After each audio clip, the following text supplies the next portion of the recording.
Así que bueno, vamos a comenzar. Tenemos la lección número 6, que es el buen pastor. Antes que entremos con la lección, quisiera yo leer Isaías 53, del 3 al 7. Okay. ¿Sí? Vamos a leer Isaías 53, del 3 al 7. Dice: despreciado y desechado entre los hombres, varón de dolores, experimentado en quebranto, y como escondido de él su rostro fue menospreciado y no lo estimamos. Sin embargo, él llevó nuestras enfermedades y sufrió nuestros dolores, y nosotros lo tuvimos por azotado, por herido de Dios y abatido. Pero él fue herido por nuestras rebeliones y molido por nuestros pecados. El castigo que nos trae paz lo cargó él, y por su llaga fuimos sanados. Todos nos descarriamos como ovejas, cada cual se desvió por su camino, pero el Señor cargó sobre él el pecado de todos nosotros. Angustiado y afligido, no abrió su boca. Como cordero fue llevado al matadero, y como oveja ante sus tranquiladores enmudeció y no abrió su boca. Amén. Amén. Va a estar, qué bueno que leíste ese texto, nos va a dar bastante luz sobre lo que vamos a leer el día de hoy. Entre la semana estábamos repasando la lección y habíamos visto de que la lección se puede dividir por lo menos en 3 partes, pero bueno, vamos a irla leyendo de a poco. Para los hermanos que tal vez no tengan la escuela sabática, la guía de estudio a la mano, pueden buscar Juan 10. Vamos a estar leyendo del versículo 1 al 21, para que nos puedan ir siguiendo con la lectura. Los que no, bueno, estamos en la lección número 6 del folleto, y va a estar muy interesante. Van a salir varias cositas para meditar, para comentar, y ya saben, si alguien tiene algún comentario, lo puede hacer, puede levantar la mano, puede hacerlo.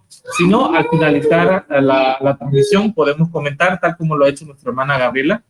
Muy, muy buena participación. Así que vamos a comenzar entonces. Ajá, muy buenos días, hermano. La pregunta número 1 dice: qué hermosa ilustración dio Jesús de su relación con sus seguidores. Juan 10, del 1 al 3. Dice: entonces Jesús dijo, os aseguro, el que no entra en el redil de las ovejas por la puerta, sino que sube por otra puerta, es ladrón y asaltante. Pero el que entra por la puerta es el pastor de las ovejas. A este es el portero, le abre, y las ovejas reconocen su voz, llama a sus ovejas por nombre y las saca del redil. Yo tengo un adicional, 2 de Corintios, capítulo 11, del 3 al 4, que dice: pero temo que como la serpiente que con su astucia engañó a Eva, vuestros sentidos se han extraviado de la sincera y pura devoción a Cristo. Porque si alguien viniera y les predicara otro evangelio distinto del que hemos predicado, o si recibieran otro espíritu del que habéis recibido, o otro evangelio del que habéis aceptado, lo tolerarían bien. Amén. Amén. Entonces, la pregunta: ¿qué hermosa ilustración dio Jesús en relación con sus seguidores? La ilustración que se utiliza es la ilustración del pastor, del buen pastor, con sus ovejas. Sí, hemos estado viendo que en las lecciones pasadas, la lección pasada más bien, el Señor Jesús terminó pues hablando con los fariseos con lo del cuando sanó el ciego. Y aquí vemos cómo el Señor se enfoca en otro tema. O sea, el Señor quería que ellos pudieran entender que Él era el Hijo de Dios. Entonces les da esta ilustración del buen pastor, porque sabemos que en el oriente allá hay muchas ovejitas y por lo regular cada dueño de su hato de oveja pues las cuida. Entonces las ovejas de ahora sí, en aquellos tiempos, dice que los pastores nada más les daban un silbido y ellas sabían quién les estaba silbando. Conocían a su dueño, conocían quién era el que los dirigía. Entonces el Señor Jesús, a través de esta ilustración, quería darles a entender que Él era el buen pastor y que si ellos se dejaban guiar por Él, serían salvos. Aquí yo tengo unos textos complementarios que igual puedan ilustrar a todo esto. El primero de ellos está en Isaías 40:11. Te lo gané. Ok, bueno. Sí. Ahorita lo leo, ahorita lo comentamos, ¿ok? Isaías 40:11 aquí dice: como pastor apacentará su rebaño, en sus brazos llevará los corderos y en su seno los llevará, pastoreará suavemente a las recién paridas. Y tengo otro que también está muy interesante, pero desde otro punto de vista, que es Eclesiastés 12:11. Las palabras de los sabios son como aguijones y como clavos hincados son los de los maestros de la congregación, dadas por un pastor. Si quieres, permítame comentar el de Eclesiastés y tú comentas el de Isaías. Me llama la atención que cuando se hace referencia a las ovejas, rápidamente nosotros entendemos esta paciencia que se puede tener para poder mantener en orden a las ovejas. Yo no he cuidado ovejas, pero sí he visto algunos documentales, algunas cuestiones donde tienen esta actividad. Y las ovejas no son los animalitos más entendidos, ¿ok? Necesitan que alguien los esté cuidando, necesitan que alguien los esté guiando. Y cuando se inicia una relación con un pastor, con un nuevo pastor, o apenas empiezan a atender ese rebaño un pastor, siempre se necesitan dejar las reglas en claro o la forma en cómo se va a comunicar este pastor de ovejas con sus ovejas. Es por eso que aquí en Eclesiastés habla de estas palabras que pueden ser hirientes, que pueden tal vez dañar susceptibilidades de una persona, pero que son dadas por un sabio, dice Eclesiastés, son dadas por un maestro y son dadas por un buen pastor. Muchas veces el mundo cristiano se queda con el entendido de que el buen pastor es aquel que simplemente te lleva en sus brazos y te cuida. Pero un buen pastor, para que tú puedas reconocer su voz, tú tuviste que aprender que cuando te empezabas a desviar e irte por el lado donde están las espinas, el pastor agarró su cayado, su vara, y te jaló del cuello y te metió a la fuerza al redil. Esta acción como tal no es una acción que comúnmente se conozca de amor, sino es una acción necesaria, correctiva hacia sus ovejas. Sí, aquí siguiendo lo que tú estás diciendo, dice en Isaías 40, pero yo ahora sí le encontré de que esta profecía ya estaba dada por Isaías, o sea que no sé cómo es que el pueblo de Israel, o sea, no entendían esta profecía. Dice: súbete sobre un alto monte, tú que anuncias buenas noticias a Sión, levanta con fuerza tu voz, tú que anuncias buenas nuevas a Jerusalén, levántala, no temas, di a las ciudades de Judá, aquí está vuestro Dios. ¿De quién se estaba hablando aquí? Del Señor Jesús. Ahí viene Dios, el Señor, con poder, y su brazo gobierna todo. Trae consigo su recompensa y paga lo que precede. Como pastor apacentará su rebaño, con su brazo levantará los corderos y en su seno los llevará. Pastoreará con ternura a las recién paridas. Aquí se estaba refiriendo al Señor Jesús, porque esta es una profecía que fue dada en aquel tiempo. Entonces yo pienso que el pueblo de Judá o los fariseos, los que conocían la palabra, no sabían que esta profecía ya se había sido dada. Ya sabían, pero lo que pasa es que ellos se habían enceguecido en sus tradiciones, que se les había olvidado. Es que lo que estaba pasando es de que la visión profética sobre el regreso del Señor Jesús, o sobre el regreso del Mesías como tal, estaba siendo influenciado por lo que vimos hace, creo que 3 lecciones atrás, que estaba influenciado por un contexto más político que un contexto espiritual.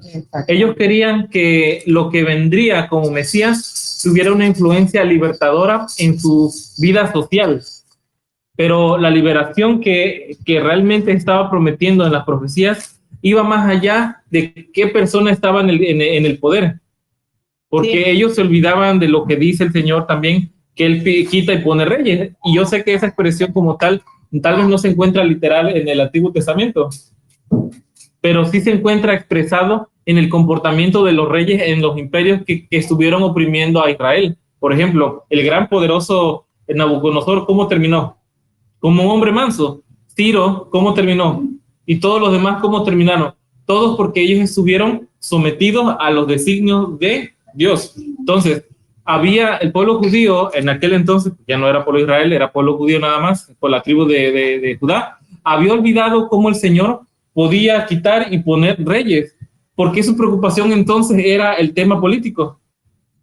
Nos damos cuenta entonces de que la profecía había sido manipulada, ellos la habían manipulado, y estaban esperando un Salvador donde no lo necesitaban, porque él podía estar Roma y mañana no, eso no importaba. Lo que ellos necesitaban era de que todos sus pecados, todas sus injusticias fueran lavadas.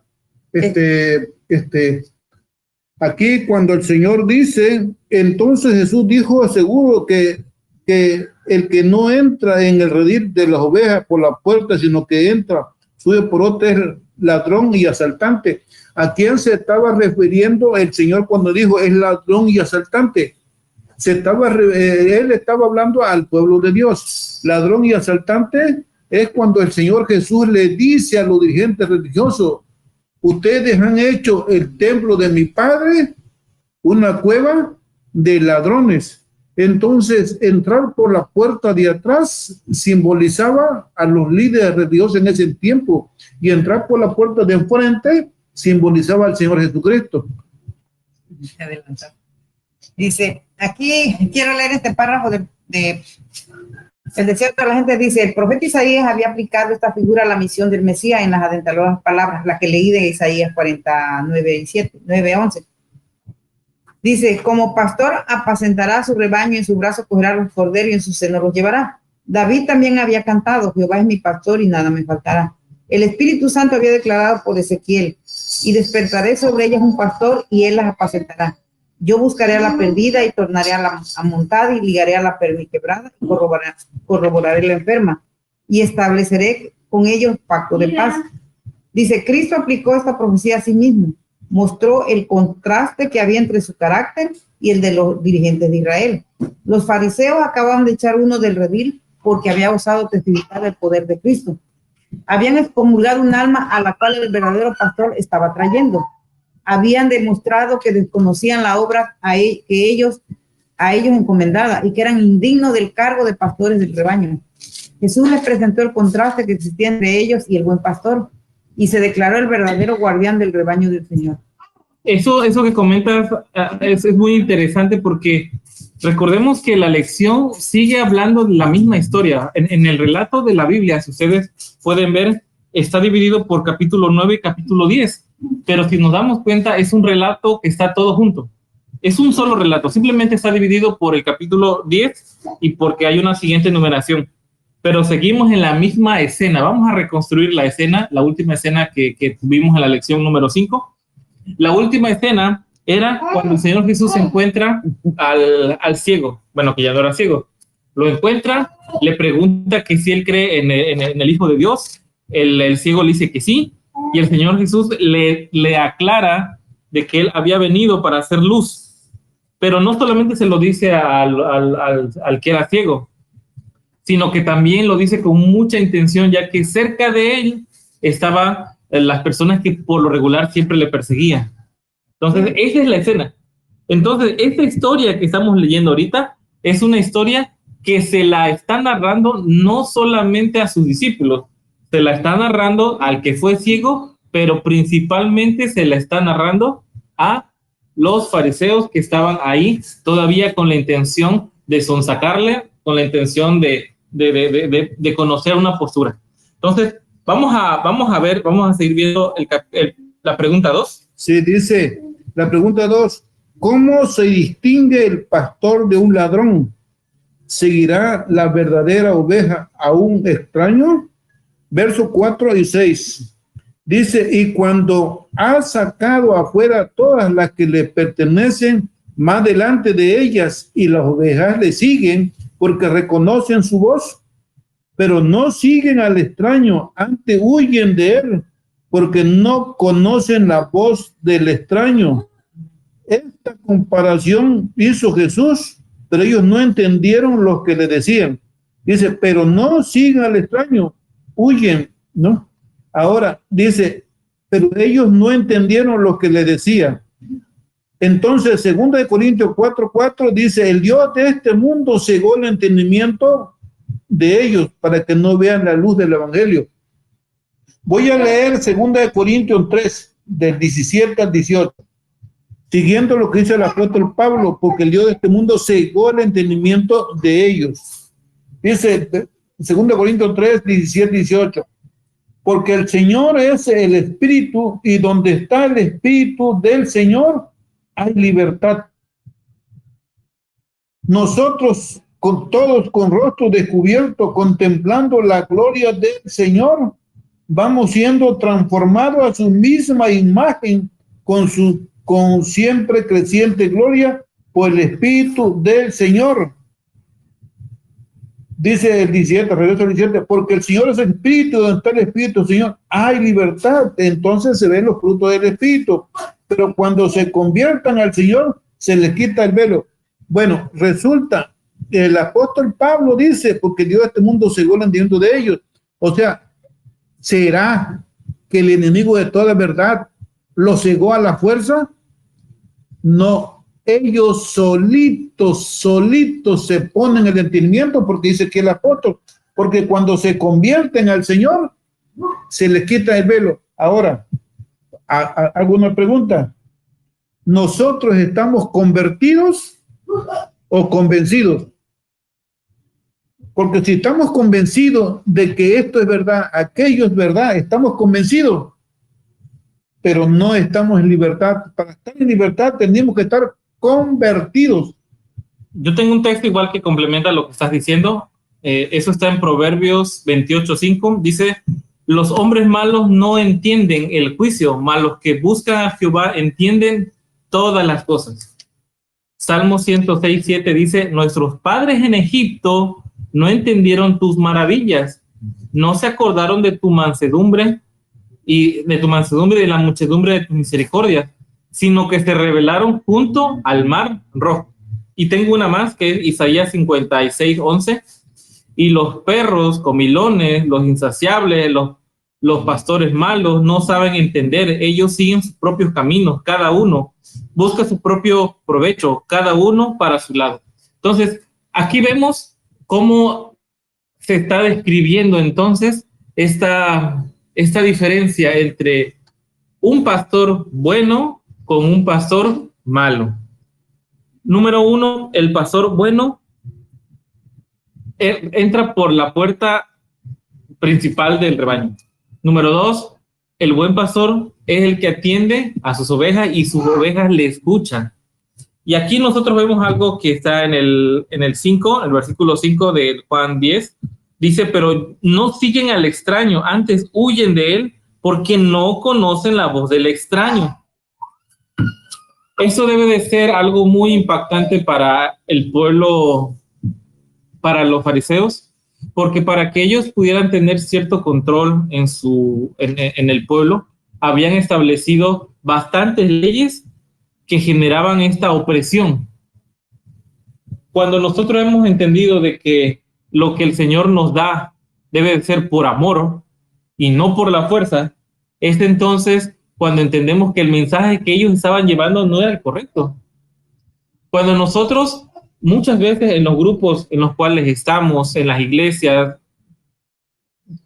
colocamos leyes, colocamos reglamentos, muchos de ellos son inspirados con la intención de que la gente se mantenga en orden. Y eso está bien, eso está correcto, y es algo que deberíamos siempre tener en cuenta. Pero tampoco podemos obligar a las personas a estar en un lugar donde no se sientan a gusto. ¿Qué es lo que estaba pasando entonces con el pueblo de Israel? El pueblo de Israel, más allá de que no se estaba sintiendo a gusto, no miraban un testimonio en sus líderes que pudiera inspirarlos a que ellos también cambiaran su vida. ¿Qué hacían? Entonces forzaban a entrar a las personas a un lugar donde no querían estar. Vuelvo a repetir, las personas deben de ser influenciados por sus líderes, por los pastores, por los ministros, por aquellas personas que están al frente. Nosotros, muchos de nosotros estamos al frente de una casa, somos tal vez dirigentes de nuestra propia familia o somos parte de una comunidad cristiana y podemos ser una buena influencia. Y a través de esta buena influencia nosotros podemos convertirlos en guías de otras personas. Pero si yo voy por la vida, como comúnmente se dice, con la Biblia en mano, señalando a todo el mundo, forzando a todo el mundo a entender algo que ni siquiera yo pongo en práctica, somos malos pastores, malos ministros, y nuestro evangelio no sirve. Nuestro evangelio no está complementado por el testimonio. Bueno, estamos en la pregunta 3 ahora. Dice, al explicar la parábola, ¿qué dijo Jesús de sí mismo? ¿Qué dice de los que vinieron antes de él? Juan 10, 17 y 8 dice, Jesús volvió a decirles, os aseguro, yo soy la puerta de las ovejas. Todas las que vinieron ante mí son ladrones, asaltantes, y las ovejas no lo oyeron. Voy a leer un texto bíblico de Apocalipsis 3:8. Acordémonos que el Señor dijo, yo soy la puerta. Apocalipsis 3:8. Conozco tus obras, he abierto ante ti una puerta que nadie puede cerrar, porque aunque tienes poca fuerza, has guardado mi palabra y no has negado mi nombre. Así que para entrar en esa puerta, para llegar a esa puerta, ¿qué tenemos que hacer? Guardar su palabra y no negarlo a él. Hay un texto en Juan 6:35 que dice, yo soy el pan de vida, el que viene a mí nunca tendrá hambre, el que viene a mí nunca tendrá sed jamás. Entonces, el ejemplo de puerta creo yo que es la mejor forma para poder entender esta relación que tenemos nosotros con nuestro Salvador. Estábamos platicando, creo que esta semana, y estábamos viendo, no sé si ustedes se han puesto a preguntar eso, hermanos, pero ¿cómo se traslada toda la experiencia del cristiano a algo práctico? A ver si me explico. Nosotros estamos convencidos, no sé, voy a decir un ejemplo. Yo estoy convencido de que el mejor héroe de libertador de América fue, no lo sé, voy a decir Benito Juárez.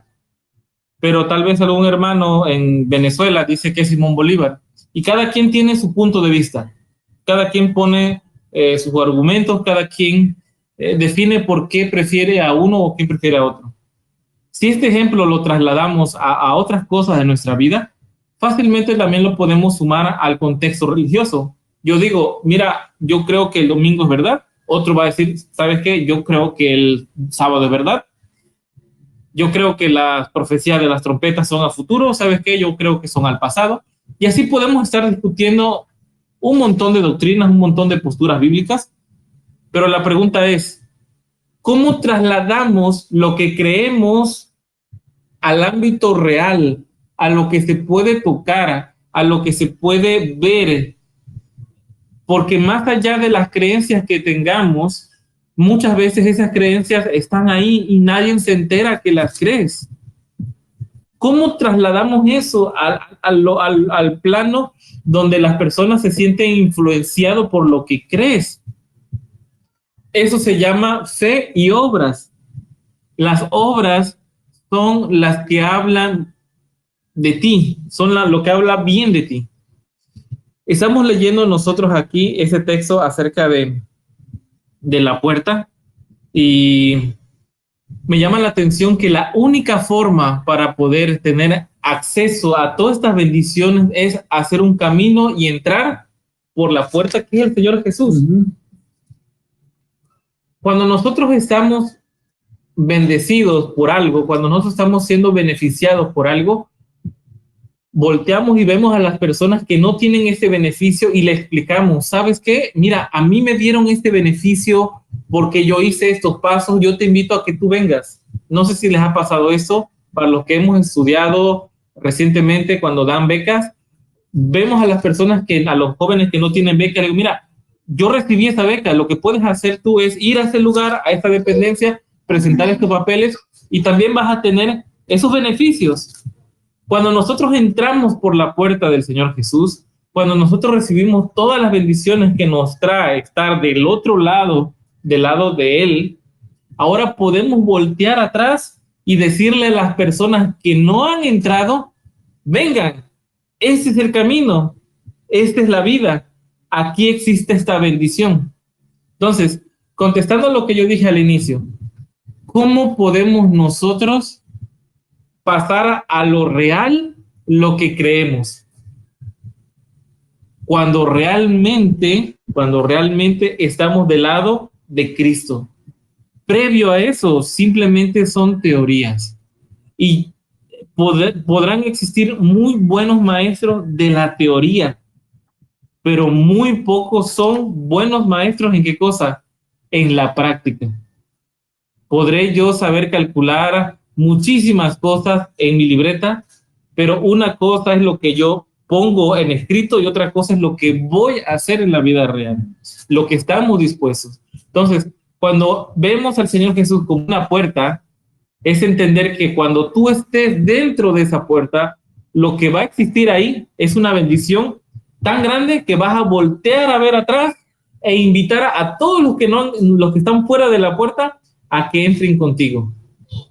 Hoy vamos a seguir hablando de eso porque aquí va a salir otra pregunta y tal vez acerca de cómo saber si estamos dentro de esa puerta. Pero bueno, vamos a avanzar. Sí, dice la pregunta 4. ¿Qué tienen los que entran por la puerta? ¿Qué tienen? Aquí lo vamos a ver. Verso 9, 19, dice, vuelve a decir otra vez Jesús, repite lo mismo que dijo el verso 7. Yo soy la puerta. El que entra por medio de mí será salvo, entrará, saldrá y hallará pasto. Acordémonos, hermanos, que el Salmo 23 dice, Jehová es mi pastor, nada me faltará. En lugar delicado, pasto me hiera hacer. Pero ¿qué cosa es el pasto? Yo soy la puerta, el que entra por medio de mí será salvo, saldrá y hallará pasto. Hermanos, voy a leer el libro Testimonio para los Ministros 3:36 y 3:37. Dice, hay hombres que se presentan en el púlpito como pastores, profesan alimentar el rebaño mientras las ovejas están pereciendo por falta de pan. El Señor Jesús estaba presente mientras daban aquellos que llamaban sermones, pero sus palabras estaban destituidas del rocío y de la lluvia del cielo. Evidenciaban que no habían recibido la administración de los ungidos descritos por Zacarías, para que ellos a su vez pudieran ministrar a otros cuando los ungidos se vaciaban a través de los canales de oro. Es Zacarías 4. De los canales de oro, el aceite dorado mana en ellos hacia los vasos de oro para fluir hacia las lámparas y las iglesias. Esta es la obra de todo verdadero y consagrado siervo de Dios viviente, el Dios viviente. El Señor Dios del cielo no puede aprobar mucho de lo que traen al púlpito aquellos que profesan presentar la palabra del Señor. No inculcan ideas que serán una bendición para los que escuchan. Es un forraje barato, muy barato, el que se coloca ante el pueblo de Dios. Por eso, hermano, el Señor dice, yo soy la puerta, el que entra por medio de mí será salvo, entrará y saldrá y hallará pasto. Ahora, como dijo que Arturo, ¿estamos adentro de la puerta o estamos afuera? Según Salmo 91, para estar adentro de esa puerta, dice el verso 14 y 15 por ahí del Salmo 91, porque has conocido mi nombre, o sea, conocer el nombre. Entonces, estar adentro de la puerta, hermano, es caminar con el Señor, andar con el Señor y nuestro andar con el Señor lo reflejará por los frutos del Espíritu. Sí, es correcto. Vamos a pasar a la pregunta número 5. A ver. Pregunta número 5. Dice, ¿para qué dijo el Salvador que había venido? Verso 10. Dice, el ladrón no viene sino a hurtar, matar y destruir. Yo he venido para que tengan vida y para que la tengan en abundancia. ¿Para qué dijo el Salvador que había venido? Para darnos vida y vida eterna. Pero tristemente, hermanos, muchos no quieren la vida, sino prefieren la muerte. El profeta Isaías dice que los que no quieren la vida, los seres humanos hacen pacto con la muerte. A ver, aquí hay una nota que yo creo que va a estar buena que la podamos leer. La nota número 2. Dice la nota número 2. En él estaba la vida. Él vino para que los pecadores bajo sentencia de muerte tuvieran vida. Y la vida que él da es una vida más abundante. En lugar de unos pocos años de tiempo, él da edades de la eternidad. Pero la abundancia de vida no es simplemente la duración. Es el toque del Espíritu de Dios, intensifica la vida y le da un significado más amplio con nuevos propósitos y ambiciones. Los hijos de Dios tienen un nuevo interés en el mundo de la humanidad como posesión adquirida de Cristo. La nueva vida debe ser más plena y más profunda que la antigua, dando lugar a los pensamientos más serios y sentimientos más profundos, en una palabra, vida más abundante. Amén. ¿Qué podemos entender entonces con para qué dijo el Salvador que había venido? ¿Cómo lo entendemos entonces? Para tener vida y vida en abundancia. ¿Tenemos vida en abundancia? Volvemos a de lo espiritual. Y es que volvemos a estar entonces en el mismo contexto que el pueblo de Israel cuando ellos esperaban del Mesías que lo libertara en un contexto socioeconómico, político. ¿Ok? Cuando nosotros... Por aquí escuché un comentario que me dijo mi padre. Dice, parece que otras personas se ven más llenos de vida que uno. ¿Te acuerdas que me dices? Sí. Cuando hacemos esta referencia, la hacemos desde el sentimiento que tenemos tal vez de ver que otras personas que tal vez no están en el mismo camino que nosotros, parece que las enfermedades no les afectan. Entonces muchas veces se generan religiones en relación a este pensamiento y son aquellas religiones que tienen que ver con la prosperidad. Aquellas religiones que tienen que hacen que las personas que vayan hacia ellas entiendan de que si están ahí, van a tener ¿qué cosa? Prosperidad. Yo me puse a meditar y le dije a mi esposa, ¿cómo es posible que yo estoy siguiendo al Señor Jesús y puedo decir, yo estoy con Él, pero otras personas que ni son religiosas ni leen la Biblia, tenemos las mismas enfermedades? ¿Cómo está eso? Quizás ustedes han ido a los centros de salud y ven una cola grande de personas sacando cita y todas esas personas tienen su religión. Hermano, esto es para meditar y reflexionar y pedir a Dios del cielo que tenga misericordia de nosotros y nos ayude. Sí, cuando el Señor nos está diciendo para que tengan vida en abundancia. Aquí esta ilustración que está dando el Señor dice que cuando un pastor de ovejas atiende a sus ovejas, las cuida, las cura, las venda, si se quebran una piernita, las vende y todo, ¿no? Entonces dice que aquí en esta parte dice en el deseo de toda la gente, dice, Cristo vino para crear de nuevo el hombre a la imagen de Dios, y cualquiera que aleje a los hombres de Cristo los aleja de la fuente del verdadero desarrollo, los despoja de la esperanza y el propósito y la gloria de la vida. El que entra por la puerta, el pastor de las ovejas es, Cristo es la puerta y también es el pastor. Él entra por sí mismo. Es por su propio sacrificio como llega a ser pastor de las ovejas. Este abre al portero y las ovejas oyen su voz y sus ovejas llaman por su nombre y las saca. Como ha sacado fuera todas las propias, va delante de ella y las ovejas las siguen porque conocen su voz. Aquí en esta parte dice que nosotros somos sus ovejas y Él conoce todas nuestras flaquezas, todas nuestras enfermedades, todas nuestras cargas que tenemos, y Él es el buen pastor, porque dice que Él nos cobija, Él nos ayuda, solamente que nosotros debemos de acudir a Él. Bueno, ahorita seguimos con esa parte porque todo eso que comentas queda bien en la pregunta 6. Entonces, vamos a cerrar la pregunta 5. Cuando hablamos de vida en abundancia, no se está refiriendo a una vida sin enfermedades. Porque de ser así, nosotros podemos ver los ejemplos de Eliseo. Eliseo murió de enfermedad. Podemos ver, no me acuerdo, una persona que ayudaba a Pablo, que él se enfermó por predicar la palabra. Y así podemos ir viendo otros héroes de la fe que no necesariamente tenían la salud de un roble, pero a ellos no les importaba eso porque sabían que su recompensa no estaba aquí.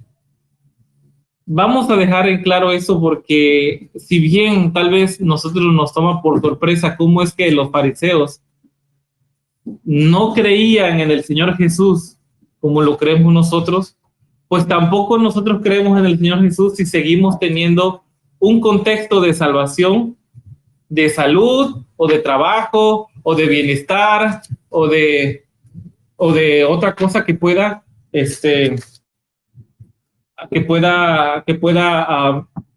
ayudarnos aquí en la tierra, o sea, monetariamente.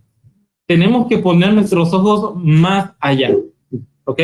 Entonces, eso es por parte de la pregunta número 5. Hoy vamos a retomar el comentario que hizo mi madre, porque queda muy bien. Sí, pregunta. La pregunta 6. ¿Qué otro término se aplicó a sí mismo? ¿Cómo mostró su gran amor? Versículo 10:11 dice, yo soy el buen pastor.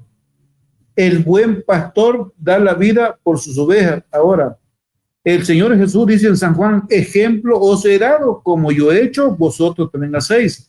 El buen pastor da su vida por sus ovejas. Ahora, vamos a ver, los apóstoles, seguidores del Señor, como eran seguidores del Señor, eran también buen pastor, seguían tu ejemplo, y ellos dieron su vida por el evangelio. Quizás ustedes sepan la historia, cómo murieron los apóstoles. Según la historia, Pedro no quiso ser sacrificado como su maestro, dice, soy indigno, y lo botaron boca abajo y fue crucificado. El apóstol Pablo fue decapitado. Estos eran dignos seguidores del Señor, buenos pastores. Entonces voy a leer Apocalipsis. Como su maestro, ¿no? Como su maestro, seguidor su maestro. Apocalipsis 20:4. También en los días finales van a haber personas que darán su vida por el evangelio. Dice, vi tronos y en ellos se sentaron los que recibieron autoridad para juzgar. Vi las almas de los decapitados por el testimonio de Jesús y por la palabra de Dios, quienes no habían adorado a la bestia ni a su imagen, no habían recibido la marca en su frente ni en su mano. Estos volvieron a vivir y reinaron con Cristo 1000 años. Hermano, decir que yo soy seguidor de Cristo, cualquiera lo puede decir, pero hermano, llegará la hora, dice el Señor, viene la hora, hermano, y la hora viene en que vamos a demostrar si yo soy un digno seguidor del Señor Jesucristo y si estoy siguiendo su ejemplo. Hermano, tristemente nos decimos seguidor de Cristo y que posiblemente daremos la vida por el Señor, pero cuando está fuerte el calor, no salimos a visitar ni a los enfermos. ¿Por qué? Porque está fuerte la calor. Y cuando está lloviendo, también ponemos el pretexto que no vamos a ver a los enfermos ni ministramos la palabra porque está lloviendo y decimos, Dios lo sabe. Entonces buscamos pretextos, hermanos.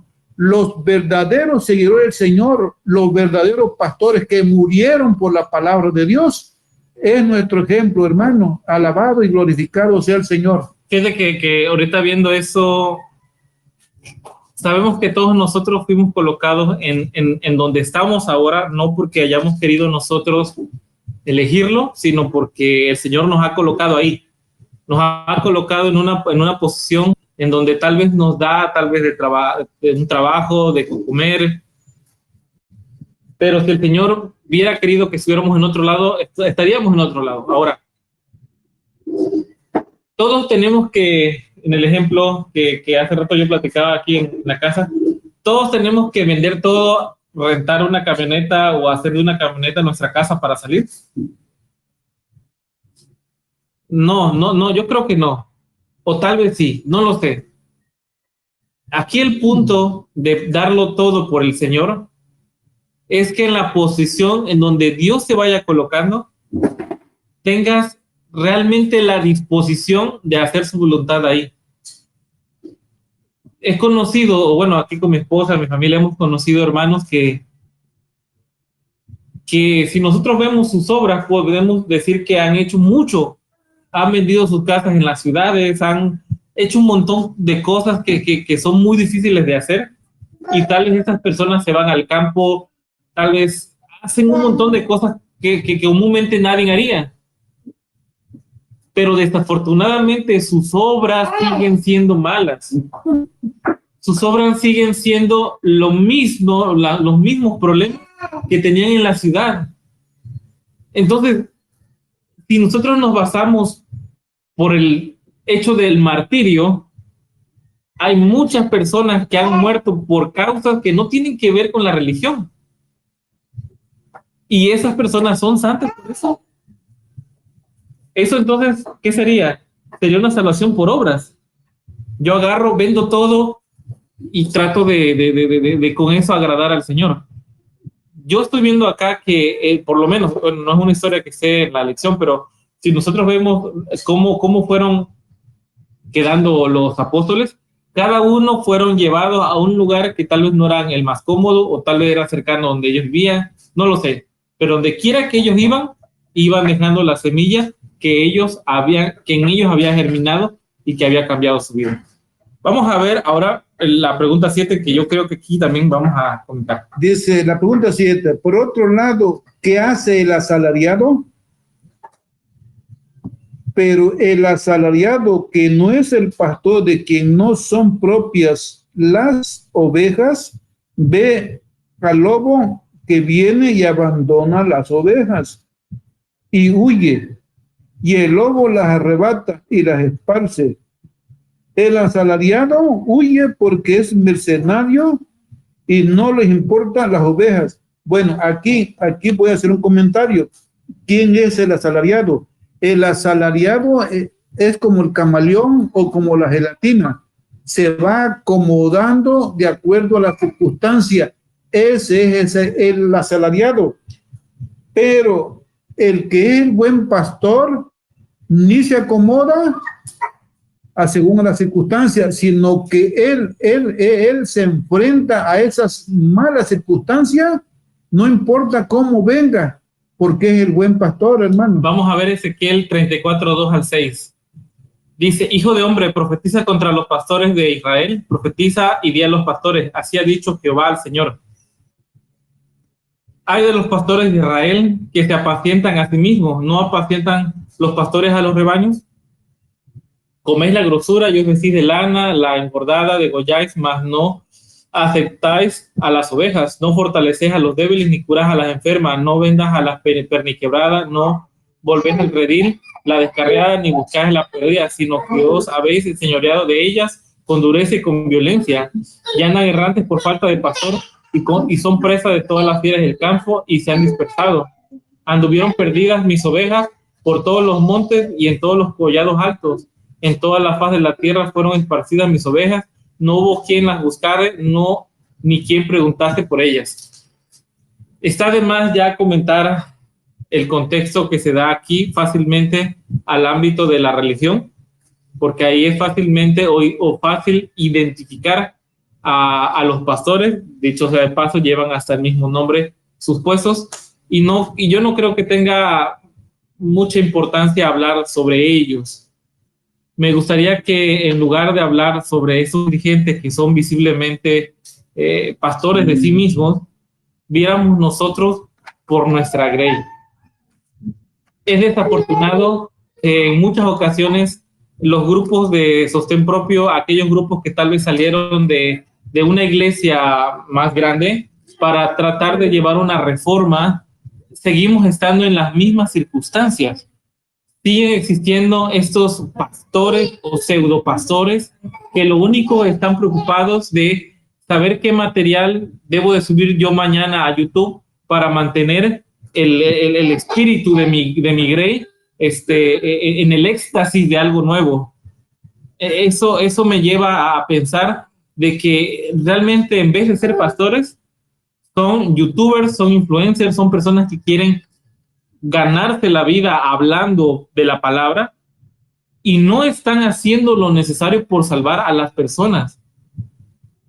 Yo tengo muy poca experiencia en eso, pero sí me he dado cuenta de algo. Por eso el Señor en su orden evangélico, cuando el apóstol Pablo da las instrucciones, unos son pastores, otros son ministros, otros son pastores o ministros, otros son maestros, otros son laicos, y así sucesivamente. ¿Por qué razón? Porque cuando nosotros hablamos del ministro o de aquella persona que ministra, es aquella persona que se tiene que enfrentar ante las diferencias que puedan tener sus miembros entre los mismos miembros. Que las luchas o los malos entendidos no sean con una organización religiosa, o sea, vamos a administrar a los hermanos para que sepamos defender la verdad en contra de los católicos. No, eso no hace un ministro. Un ministro tiene que ver que esas diferencias que existen por diferencias de carácter, por esas faltas esa falta de entendimiento, de saber cómo se debe de proceder cuando un hermano te mira mal, cuando un hermano hace un comentario que no se debe, de tratar de enseñar que en esta comunidad, en este pequeño lugar, tiene que existir la paz de Cristo. Eso como tal, eso es algo que muy pocas personas se echan encima como ministros. Todo es fácil de ser maestro. Yo te enseño cómo es la profecía, yo te enseño qué está haciendo la Iglesia Católica, yo te advierto sobre esto o aquello, pero cuando se trata de arreglar los problemas prácticos de la grey, es ahí donde sale el verdadero asalariado. Hay de aquellos que podamos estar aquí en esa postura, o tal vez no estamos en ninguna de esas dos, pero sí estamos en la postura de poder ayudar a nuestros hermanos. Yo sé que eso va a ayudar muchísimo a las personas, y aun cuando tal vez no tengamos que ministrar a 50, a 100, a 20, a 200, con el hecho de que ministremos a nuestra esposa, a nuestro hijo, sepamos llevar nuestra casa en regla, eso Dios lo va a ver muy, muy bien. Bueno, vamos con la pregunta número 8. ¿Qué relación íntima existe entre Cristo y sus seguidores? Noten esto, relación íntima entre Cristo y sus seguidores. El verso 14 y 15. Yo soy el buen pastor, conozco mis ovejas y las mías me conocen, así como el Padre me conoce, yo conozco al Padre, además doy mi vida por las ovejas. Hermano, aquí conocer es tener una intimidad con el Maestro. Voy a leer San Juan 17:3, dice, y esta es la vida eterna, que te conozcan a ti, al único Dios verdadero, que Jesucristo, a quien has enviado. Dice Génesis 4, que ya lo he comentado varios sábados atrás, dice, Adán conoció a su mujer, tuvo íntima intimidad con su mujer y vinieron los frutos que se llamó hijos. Entonces dice el Señor, mis ovejas me conocen, o sea, mis ovejas tienen una intimidad conmigo. El Padre me conoce y yo conozco al Padre. Tienen una intimidad. Entonces, el apóstol Pablo tenía una intimidad con Cristo. Puedo decir que sí, porque él dijo, yo tengo la mente de Cristo. Hermano, ustedes saben que cuando la persona está enamorada, siempre piensa en su enamorado, se acuesta pensando en su enamorado, se habla de su enamorado. Así, hermanos, los que tienen una intimidad con Cristo, se acuestan pensando en Cristo, hablan de Cristo y viven por Cristo. Eso es conocer y tener una intimidad. Ahora voy a leer San Juan 17:23, que dice, yo en ellos y tú en mí, para que sean perfectos en unidad, para que el mundo conozca que tú me enviaste y que los amaste a ellos, así como me amaste a mí. El Señor quiere que tengamos una unidad para que el mundo sepa que Cristo está en nosotros. Pero si el mundo ve que hay enemistades, discordia y divisiones, entonces el mundo se va a dar cuenta que Cristo no está ahí. Hace un tiempo, nuestro hermano Carlos subió una imagen acerca de Proverbios que dice, el hierro se afila con el hierro y el hombre en el trato con otro hombre. Eso es muy importante porque muchas veces nosotros rehuimos a los problemas y damos por sentado la solución de muchos problemas cuando no los arreglamos de raíz. Cuando la Biblia habla de soportados los unos hacia los otros, debemos de entender de que la forma en cómo vamos a resolver nuestros problemas son de la misma forma en como Cristo, si estuviera aquí, nos ayuda a resolverlo. Y esa solución en muchas ocasiones no le da por su lado a nadie, sino que se tocan aquellas fibras que pueden hacer que te duela, pero si se retiran, vamos a sanar correctamente. Recuerden cómo iniciamos con la ilustración de esta escuela sabática, diciendo de que cuando una oveja se descarría y va fuera del camino, el pastor con su vara la jala, la toma, por lo menos las imágenes que se ven, la toma por el cuello y la jala con la fuerza necesaria para que nuevamente esté en el camino. Esa acción puede ser una acción de corrección para nosotros hoy por hoy en nuestra forma de, no lo sé, de hablar, de comer, no lo sé, pero es una forma de corrección que el Señor sabe que de no hacerlo, nuestro camino sería más difícil y más doloroso en un futuro próximo. Bueno, vamos con la pregunta número 9. ¿Cuál era su deseo para las ovejas dispersas? San Juan 10:16 dice, también tengo otras ovejas que no son de este redil. A esta también tengo que traer. Ellas también oirán mi voz. Habrá un rebaño y un pastor. Bueno, voy a leer Hechos 18:10 con referente a lo que dice yo. Tengo otras ovejas que no son de este redil. Hechos 18:9 y 10. Dice, entonces el Señor dijo a Pablo en otra visión nocturna, no temas, sigue hablando y no calles, que yo estoy contigo y ninguno te podrá dañar, pues tengo muchos pueblos en esta ciudad. Entonces, hermano, y en otra ocasión, en Hechos 16, parece por ahí, dice que el Espíritu Santo impidió a Pablo ir a tal lugar y le dijo, vete a tal lugar. Entonces habrá un rebaño y un pastor. Ahorita hay muchos rebaños, ahorita hay muchos pastores, pero en ese tiempo el Señor Jesús va a ser el único pastor del verdadero rebaño. Yo quiero hablar aquí sobre, hace rato se habló de los falsos pastores, ¿no? De los asalariados, que ese no cuidan al rebaño. Pero aquí viene la profecía en Ezequiel. Vamos a leer aquí en Ezequiel 34:11, dice, así dice Dios el Señor, yo mismo buscaré a mis ovejas y las cuidaré. Como el pastor busca su rebaño el día que las ve esparcidas, así buscaré a mis ovejas y las libraré de todos los lugares donde fueron esparcidas el día nublado y oscuro. Las sacaré de las naciones y las juntaré de los países y las traeré a su tierra. Las apacentaré en los montes de Israel, por las riberas, en los lugares habitados del país. En buenos pastos los apacentaré y en los altos montes de Israel será su manada. Ahí dormirán en un buen redil y en ricos pastos serán apacentados sobre los montes de Israel. Yo apacentaré mis ovejas y las llevaré a descansar, dice Dios del Señor. Yo buscaré a la perdida, traeré a la descarriada, ligaré a la perniquebrada y fortaleceré a la enferma. Pero a la gruesa y la fuerte la destruiré. Las apacentaré con justicia.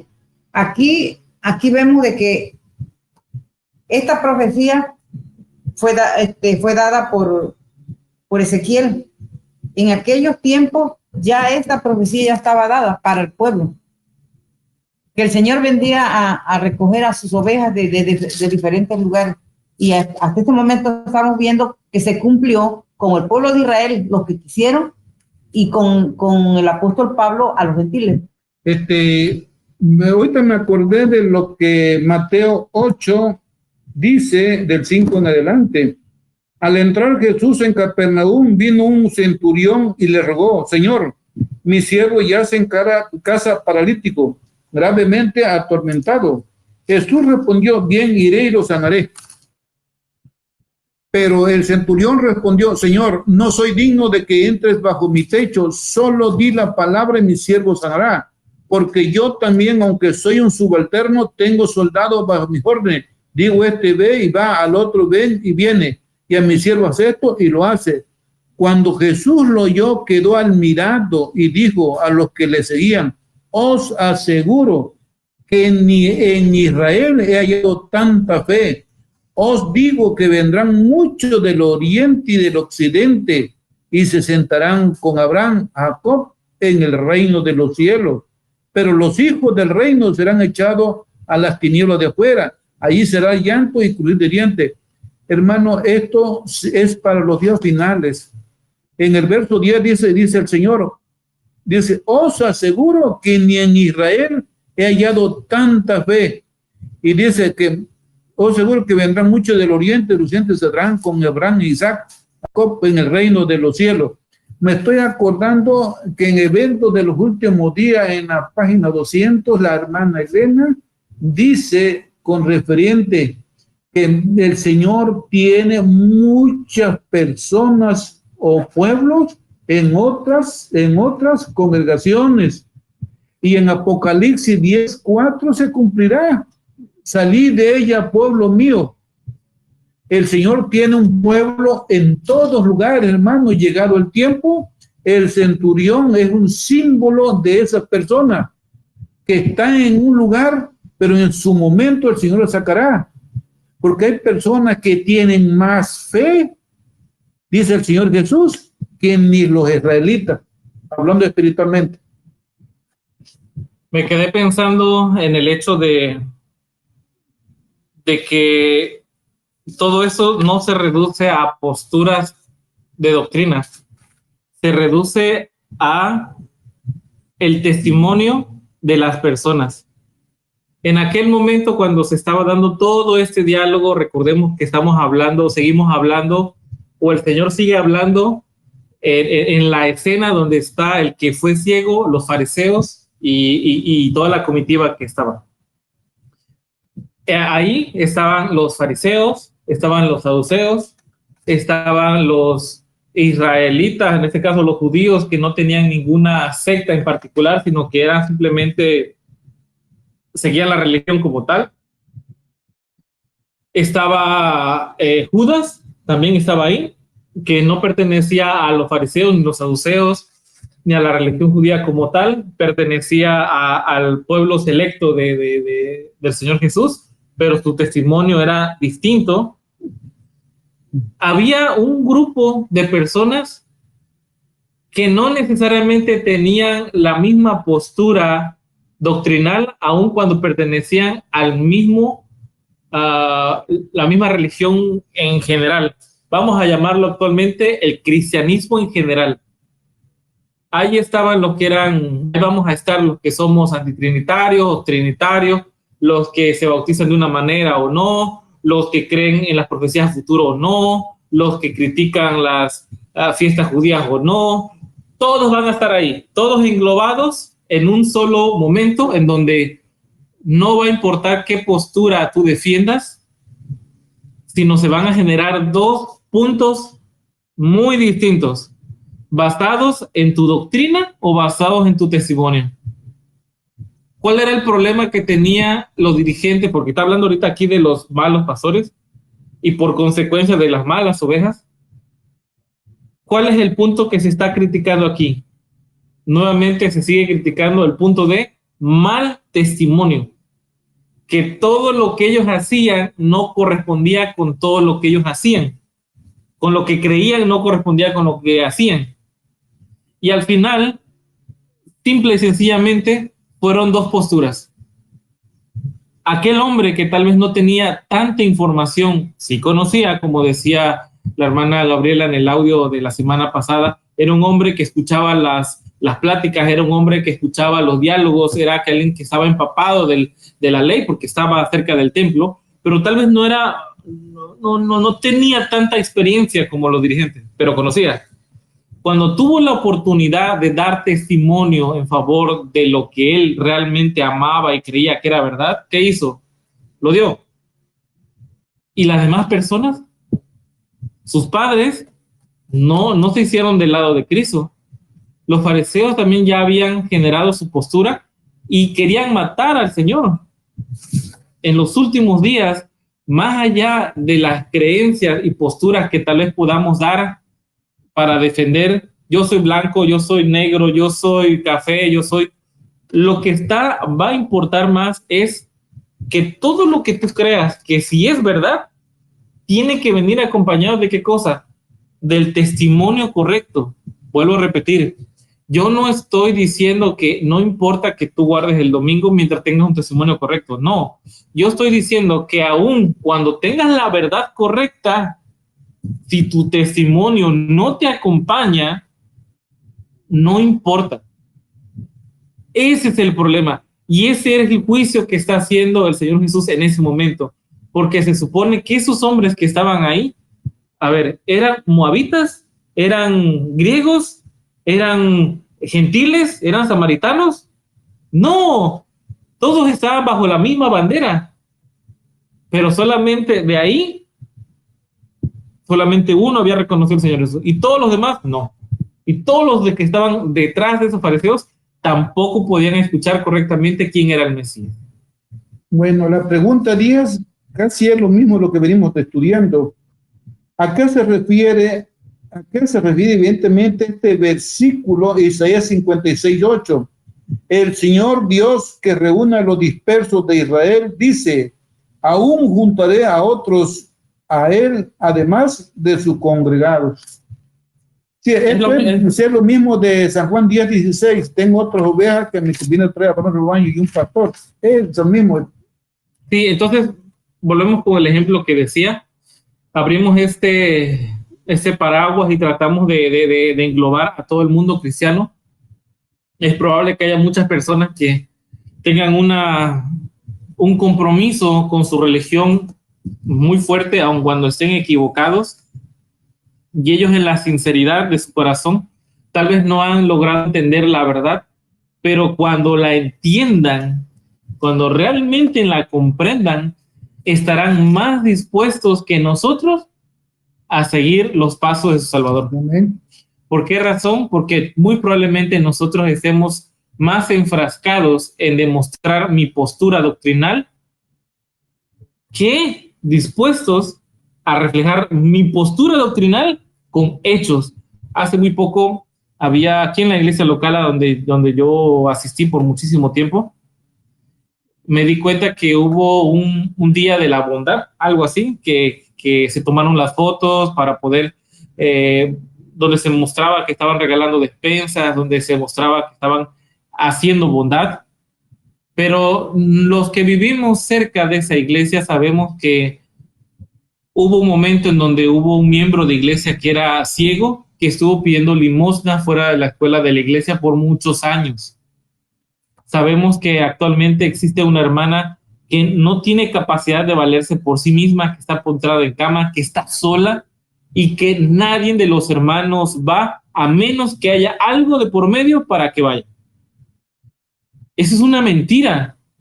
Esa religión es una mentira. Aun cuando guarde sábado, guarde el mandamiento, guarde leyes, estatutos, aunque se sostenga lo que se sostenga con verdad, el testimonio de esas personas que coexisten en esta iglesia es mentira.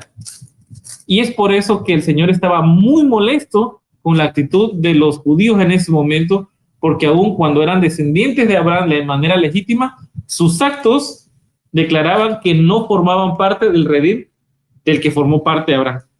Bueno, vamos con la pregunta número 11. Dice, ¿cómo se expresa el gran amor del Padre y del Hijo por la humanidad perdida? Juan 10, 17, 18. Dice, por eso me ama el Padre, porque yo doy mi vida para volverla a tomar. Nadie me la quita, yo la doy de mí mismo. Tengo poder para darla y poder para volverla a tomar. Este mandato lo recibí de mi Padre.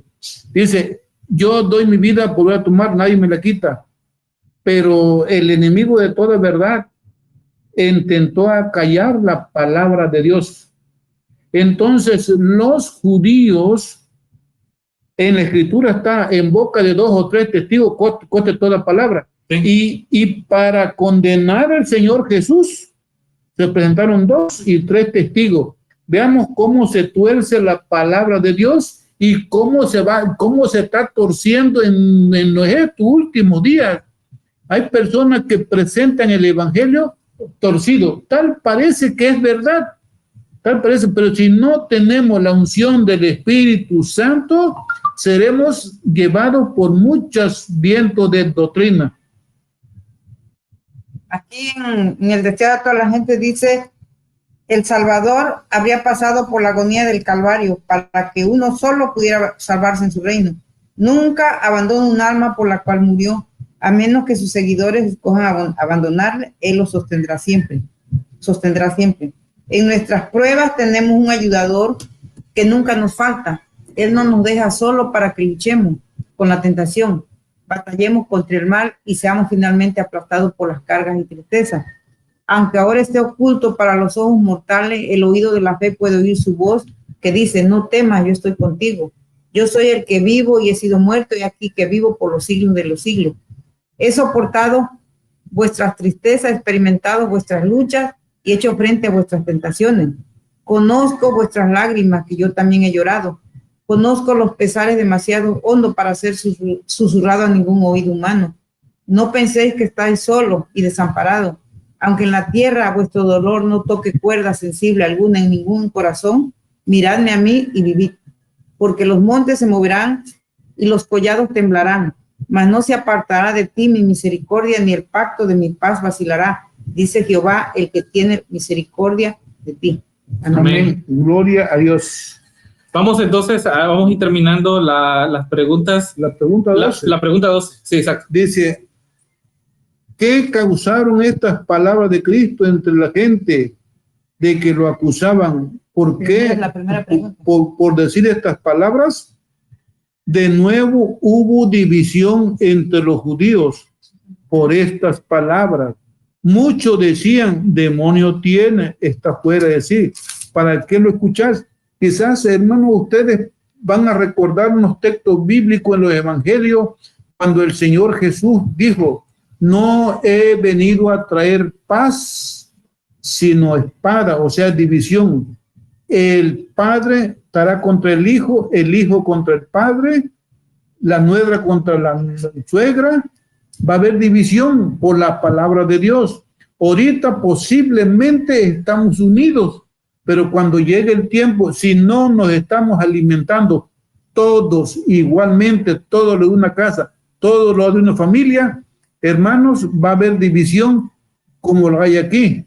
Dice, de nuevo hubo división entre los judíos. y decían, demonio tiene. ¿Para qué los escuchan? Entonces, hermanos, ahorita hay que pedirle la unción del Espíritu Santo y tenga misericordia de nosotros, hermano, porque hay a veces que el que tiene alguna enfermedad, hermano, tristemente como que la fe se le achica, hermano. O sea, que podamos decir como el apóstol Pablo, todo lo puedo en Cristo que me fortalece. Perdón. Simplemente a mí me sigue sorprendiendo de que todo lo que se está diciendo de manera un poco ya alterada, porque yo siento que aquí los que expresan esto en el versículo 20, muchos decían que el demonio tiene, no creo que lo decían con este tono de voz que yo lo estoy diciendo, ya se estaban alterando, ya estaban alterados. Pero dice que hubo una disensión, o sea, un pleito. Ajá. Pero ¿sí se acuerdan de lo que leyó mi madre al inicio? Isaías 53.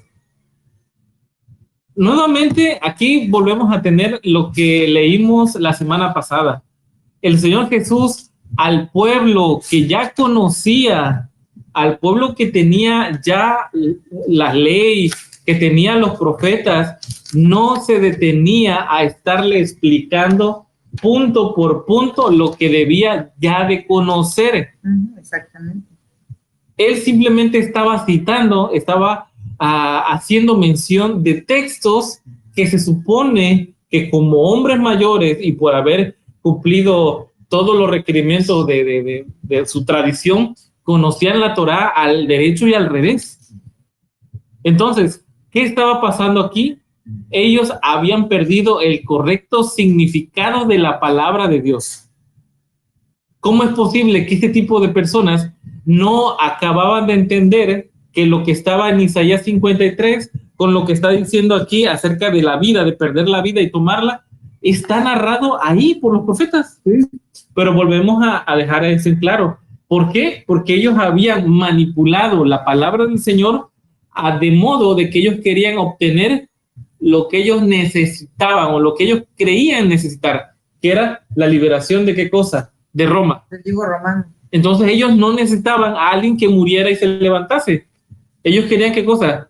A alguien que se levantase y matara a los romanos. Sí. Y por esa razón buscaron la forma de cuadrar las profecías de ese tipo de Mesías a este otro tipo de Mesías que le era más útil. Bueno, voy a continuar con el comentario. Hermano, hablaba de las enfermedades, pero cuando el sufrimiento viene, porque viene la hora, dice el Señor Jesús. Hermano, puede ser que escaseen muchas cosas, quizás escasee el trabajo, quizás el enemigo va a tener poder para enfermar a ciertas personas. Hermano, debemos de estar conscientes de eso, que no todo el tiempo vamos a estar en un lecho de rosa. Aprovechemos el tiempo en que estamos en un lecho de rosa para predicar la palabra y para hacer la voluntad de nuestro Señor Jesucristo, porque cuando todo apriete, hermano, ya no vamos a poder hacer nada, porque dice el Señor Jesús, viene la noche en que no puedes obrar, o sea, las dificultades, hermano. Sí, totalmente de acuerdo. ¿Un comentario vas a dar? No, bueno, ok, entonces terminamos con la pregunta número 13. Dice, ¿qué opinión tenían otras personas sobre esto?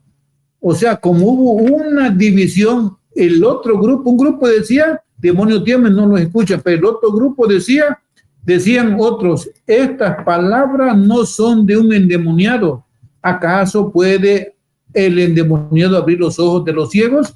Hermano, en aquel tiempo el enemigo, su poder estaba sujetado todavía, pero hoy en día ya le ha sido suelto y tiene mucho, puede ser muchas cosas, como cuando Elías hizo caer fuego del cielo a la tierra, el enemigo no pudo hacerlo, pero hoy en día sí puede hacerlo. En aquel tiempo dice, ¿puede un endemoniado abrir los ojos de un ciego? No. Está malo. En aquel tiempo no. Lee bien, decían otros Esas palabras no son de un endemoniado. ¿Acaso puede el demonio abrir los ojos de los ciegos? Aquí los que estaban ahora sí de parte del Señor Jesús dice, es que esto no puede ser, un demonio no puede abrir los ojos de los ciegos. Ellos estaban reconociendo aquí al Señor Jesús como el Hijo de Dios. Acá los demás decían que no, demonio tiene. Sí, pero yo me refiero que en ese tiempo el enemigo no podía hacer nada. Pero hoy en otros últimos días, según Apocalipsis 13, sí. Más allá de tal vez abrir a la discusión sobre si el enemigo de Dios puede sanar a un ciego de nacimiento o no hoy en día, yo creo que eso podemos poner sobre la mesa un montón de argumentos en favor o en contra y tal vez no llegar a algún punto. Lo que yo sí creo que aquí resalta el texto es alguien que tiene un buen testimonio y que su testimonio va acorde con lo que vive y con lo que cree y con lo que predica, ¿puede en él haber contradicción del demonio? No. ¿Ok? Entonces, independientemente, ¿qué capacidades tiene el enemigo de Dios hoy en día? Lo que siempre va a ser lo mismo va a ser el Hijo de Dios. El Hijo de Dios siempre va a ir acompañado en la misma estatura o la misma proporción, lo que cree, la verdad y su testimonio. Sí. No podemos andar trayendo un nivel alto en profecías, no podemos una verdad a medias, porque soy medio terco para no escuchar la otra verdad, porque me la sé de todas. Entonces, ese hermano, ¿cómo me va a venir a enseñar? No. Y el testimonio, por abajo. Sí. O sea, eso no. Sí, bueno, es que no puedo traer una verdad y un mal testimonio. No puedes. Deben estar juntos. Yo me estoy acordando ahorita que hace como 30 años por ahí, un ancianito lo comentó y me dijo, enfermedad que el enemigo te la pone, te la puede quitar. Pero enfermedad que el enemigo no la pone, no la puede quitar. Sí, que es el caso de las plagas en Egipto. Exactamente. O sea, hay enfermedades que hoy en día el enemigo las pone, que él sí las puede quitar con engaño, por ejemplo, con los espiritistas. Sí. Y te digo, podemos esto ampliarlo tanto como podamos. Por ejemplo, la gente que hace todo tipo de rituales y enferma a otra persona, o sea. Pero en el caso del ciego en particular, recuerden que estábamos cuando le preguntaron al Señor Jesús qué opinaba acerca de esta enfermedad. Él le dijo, esa enfermedad es para darle gloria a Dios, porque nadie más puede curarlo. ¿Sí? Solamente Dios puede curarlo. ¿Sí? Ahora, si eso lo aterrizamos a nuestra vida espiritual hoy en día, tu ceguera espiritual, ¿para qué va a servir? ¿Para qué puede servir nuestra ceguera espiritual que tenemos ahorita entonces? Qué bueno que es esto. La ceguera espiritual es propiciada por el enemigo de Dios, pero en complacencia con la misma persona, porque ¿qué está ciego? El enemigo de Dios no hace más que colocarte lo necesario para que tú te desvíes. ¿Sí? El que hace el camino para el pecado no es él, eres tú. Sí. O sea, este también es algo que tenemos que irnos borrando en nuestra mente. El que toma la decisión de escuchar la voz del pecado eres tú. Sí. El que agarra y se sale por debajo del redil eres tú. Sí. El que agarra y salta la piedra que protege el cerco eres tú. Sí. ¿Vale? El cerco es la palabra de Dios. Eres tú. El que toma todas esas decisiones eres tú. ¿Y el único que te puede traer eres tú? No. El que te trae, ¿quién es? El buen pastor. Sí. Eso es. Bueno, sí, cuando la persona vuelve es como cuando Adán y Eva comieron la fruta prohibida. Se desviaron, se brincaron la cerca. Pero el Señor fue y los trajo con su cayado. Si seguimos con el ejemplo de las ovejas, cuando el pastor puede encontrar a las ovejas porque la oveja está gritando, no sé cómo hacen las ovejas. En su interior está pidiendo ayuda. Está pidiendo ayuda. Porque cuando un hombre o una mujer que ha tomado la decisión, mala decisión de ir al mundo, de drogarse, de lo que sea, la única forma en cómo puede ser rescatada no es por su voluntad, es pidiendo ayuda. Es solamente en el momento en que el pastor que ya está en camino escucha tu súplica, va.